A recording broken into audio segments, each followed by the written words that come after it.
There's a version of you that lives somewhere between sleep and full wakefulness, in the shower, during a commute, at 2 a.m. with the ceiling as your audience. And in that version, you're always winning. You find the sentence you couldn't locate in the moment, the one that would have landed, the one that would have made the other person understand, finally, what was actually at stake.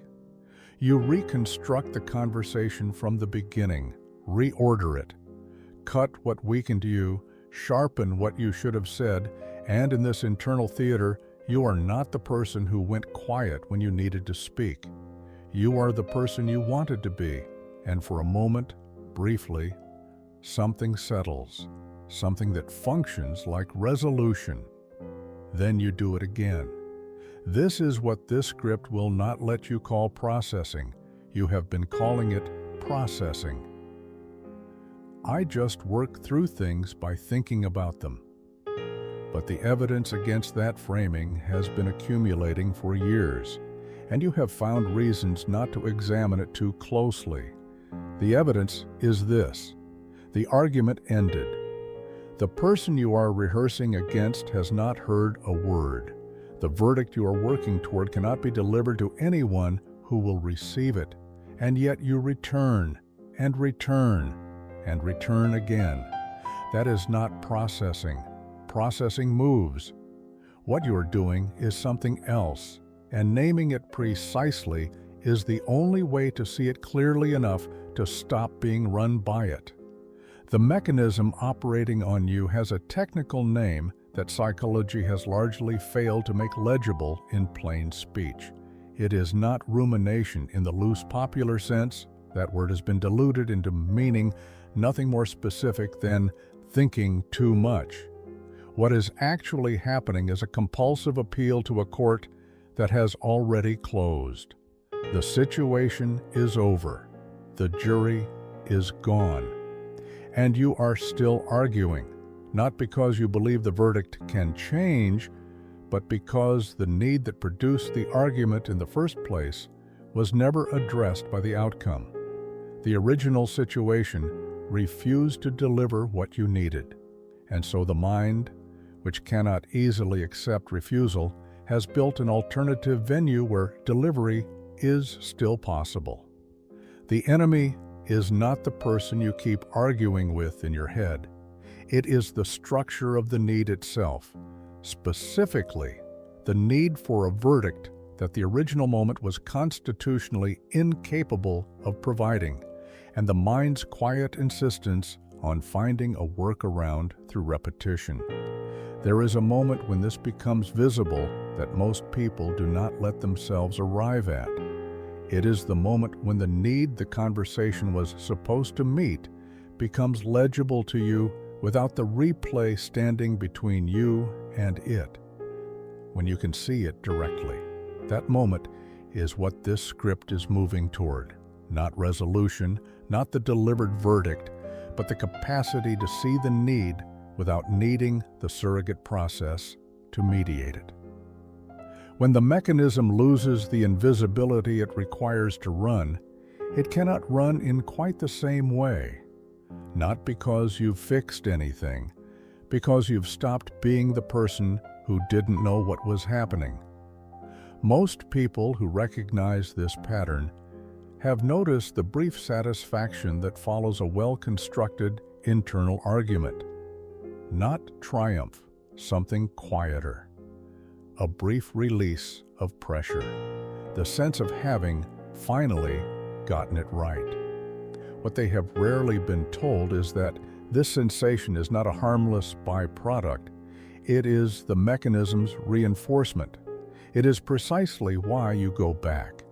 The thing you have been doing and have not had a name for is this.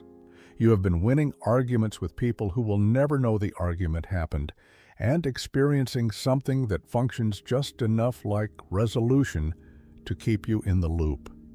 If this channel is naming things you haven't found named elsewhere, subscribe. That's how it reaches the people who need it. The compulsion to replay old conversations is not a thinking habit. It has more in common with what the mind does when it cannot close a file it does not know how to close.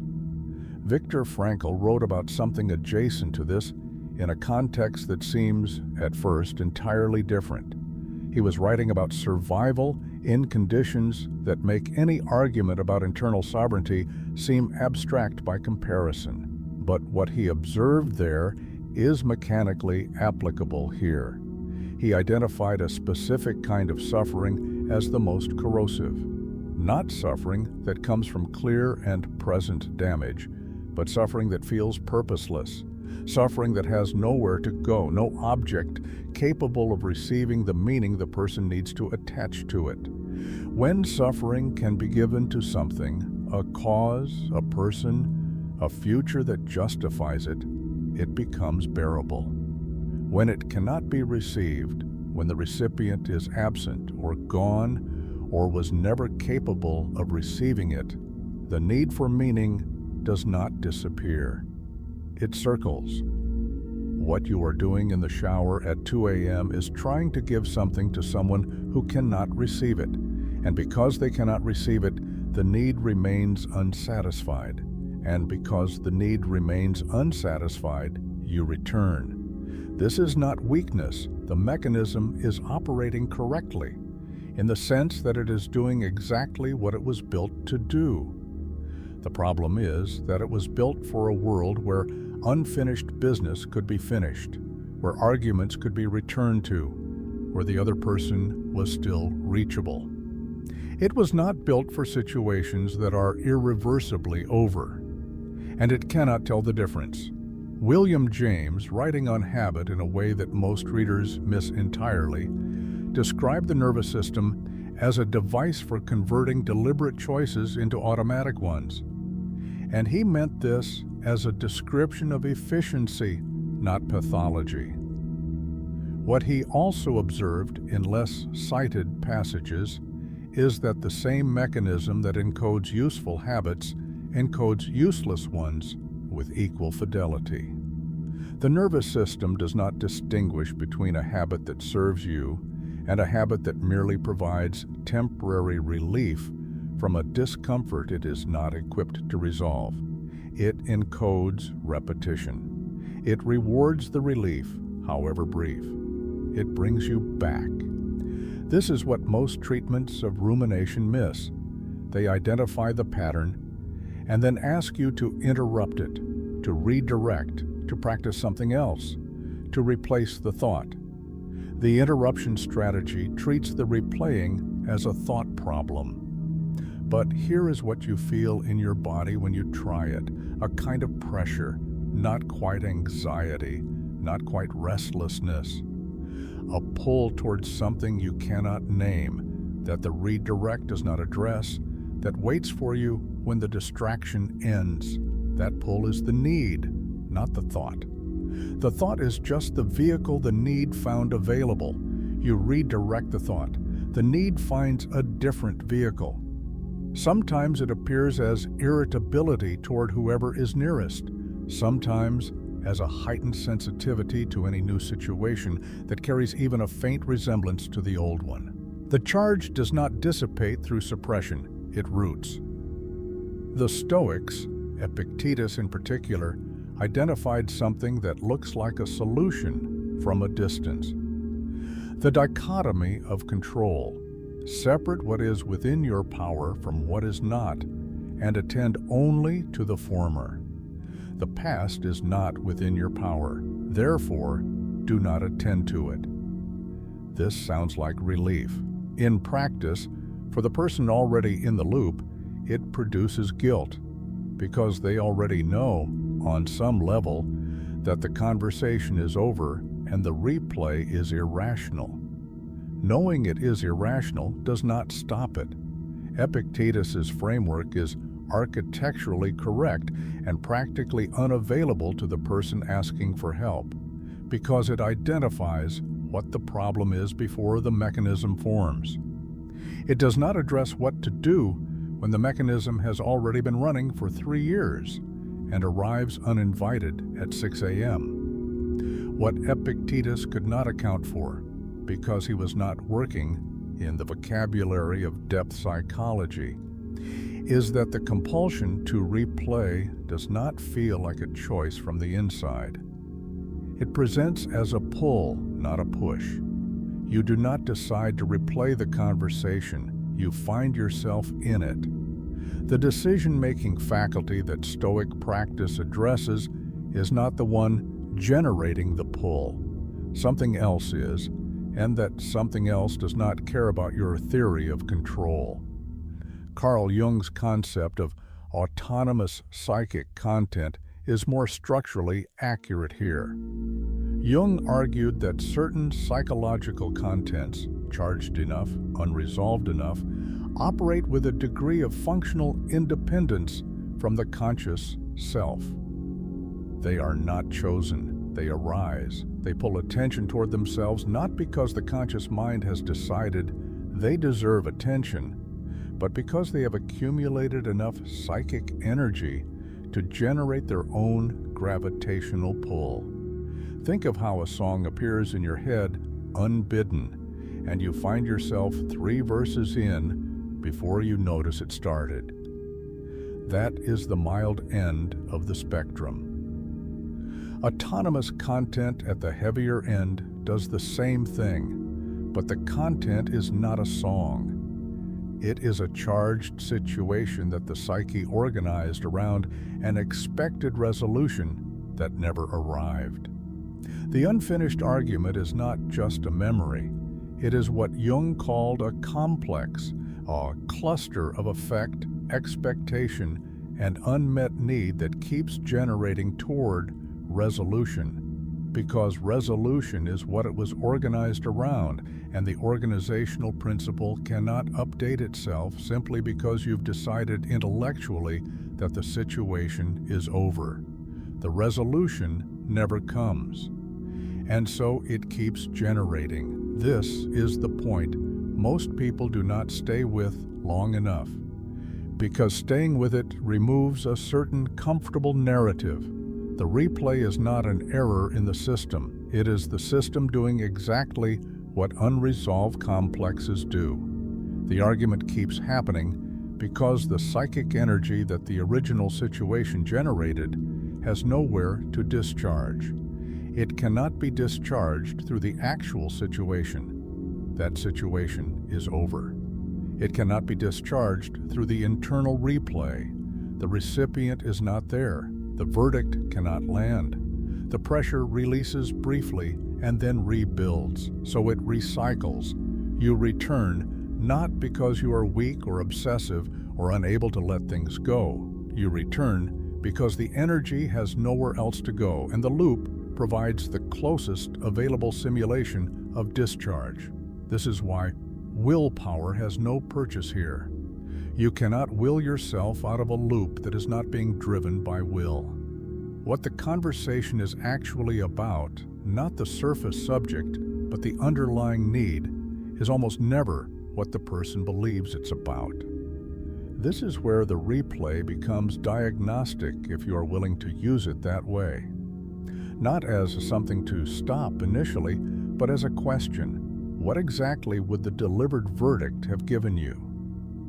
Not the feeling of winning, not the satisfaction of articulation. What, beneath those surfaces, was the original situation supposed to provide?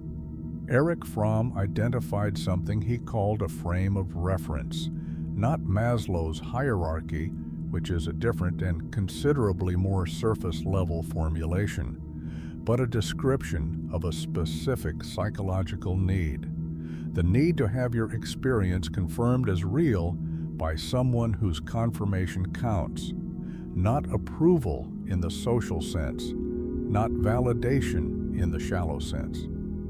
Something more foundational, the need to be received, to have brought something, an argument, a perception, a version of what happened, and to have had it land somewhere in another person's actual awareness, acknowledged as the thing it was. Fromm described the consequences of this need going unmet as producing what he called a non-productive orientation, not a moral failure, but a structural distortion, a way of relating to the world that forms around the absence of something that should have been present. The orientation toward the replay is a non-productive one in exactly Fromm's sense. It does the motions of meeting the need without being able to meet it, because the essential ingredient, a real recipient, is missing.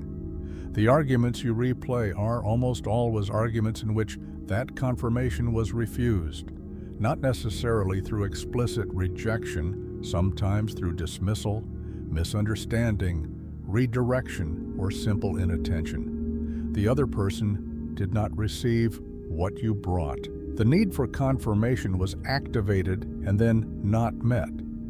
And the mind, which needs that confirmation to file the experience as complete, cannot close the file. Here is the thing that should be uncomfortable. The version of that person you're arguing with in your head is your construction. They are not there. You have built a surrogate of the person who did not receive you, and you are trying to finally be received by a surrogate. The satisfaction you experience when the internal argument goes well, when you find the sentence, when the surrogate finally seems to understand, that satisfaction is produced by a process in which you are both parties. You are the one bringing the argument, and you are the one receiving it, playing the receiving role through a figure of your own construction. The confirmation is coming from yourself, ventriloquized through an imagined other. And you know this. On some level, in the shower, you know this, which is why the relief lasts exactly as long as it does and no longer. Nietzsche identified something adjacent to this, though he would not have framed it in terms of the need for recognition. His concept of ressentiment describes what happens when an injury cannot be addressed directly, when the natural response to a wound is blocked, and the psychic energy that would have discharged through direct response instead turns inward and begins to ferment. Ressentiment is not quite anger and not quite grief. It is something that partakes of both while resembling neither from the outside. It is, in Nietzsche's description, a reactive condition, a mode of existing in permanent orientation toward what cannot be changed, what was done to you, what should have been different. What Nietzsche did not say, but what the replay pattern makes visible, is that ressentiment can operate without an external target. It can be directed toward a situation rather than a person, toward an ending that went wrong, toward an argument that closed without resolution. The mind in ressentiment is not always looking for revenge. Sometimes it is simply looking for the moment it should have had, circling back to the scene of an incompletion, the way a tongue finds a gap where a tooth should be. The tongue does not circle the gap because the tooth might come back. It circles because the gap is there and the gap is wrong, and the body does not know what else to do with a wrongness it cannot correct. You are not processing, you are circling. This is the distinction, the belief that I'm just working through things is protecting you from. Processing implies movement toward a conclusion. What you are doing is movement around a fixed point. The point does not move. The orbit does not decay. The conclusion is structurally unavailable. Albert Camus' description of the absurd, the confrontation between the human need for clarity and the world's silence on the matter, applies to individual psychological situations in a way that philosophy rarely develops. The absurd is not only cosmological, it exists in every situation where the need for a clean account of what happened meets an ending that will not provide one. The conversation that ended badly is absurd in the Camusian sense. You need it to mean something final, something that settles the record, and it is constitutionally incapable of doing so. The other person has moved on, or has forgotten, or is carrying their own entirely different version of events in which you are a peripheral figure. The record cannot be settled. What Camus recommended, not as a solution, but as the only available stance, is not acceptance in the sentimental sense. It is not making peace with the incompletion. It is something stranger and harder. Continuing to live fully in full knowledge that the need will not be met. Rebellion without appeal. The decision to keep existing in the presence of an unresolvable incompletion without either pretending it is not there or allowing it to collapse into the center of everything. Most people have tried the collapse. They know what it looks like from the inside. The conversation from a decade ago that surfaces when the defenses are down. The argument with a parent that cannot be resolved because the parent is gone, or unchanged, or was never going to change. The moment from which, if you are honest about it, a certain persistent quality of your self-narrative has been running. The way you brace in certain conversations, the way you over-prepare what you are going to say, the way you feel the particular quality of distress when someone challenges you, even mildly, with a force that seems out of proportion to the actual stakes. Because the force is not proportional to what is happening now. It is proportional to what happened then. The question is not whether you can resolve these. You cannot. The question is whether you can stop expecting resolution as the price of moving. Here is what that actually costs. Not resolution, not understanding from the person who did not understand you, not the verdict the internal court has been working toward. What it costs is the quiet satisfaction of the replay itself, the brief pressure release of winning the argument in your head, the momentary sense of having gotten it right in the imaginary presence of someone who will never hear it. That satisfaction is small. It is brief. It functions more like a placeholder for resolution than resolution itself. And it is enough, just enough yet to keep the loop going, one iteration at a time, across years. What would have to be tolerated in the space where the replay was is not a question with a comfortable answer. The space is not empty underneath the loop. The loop was covering something.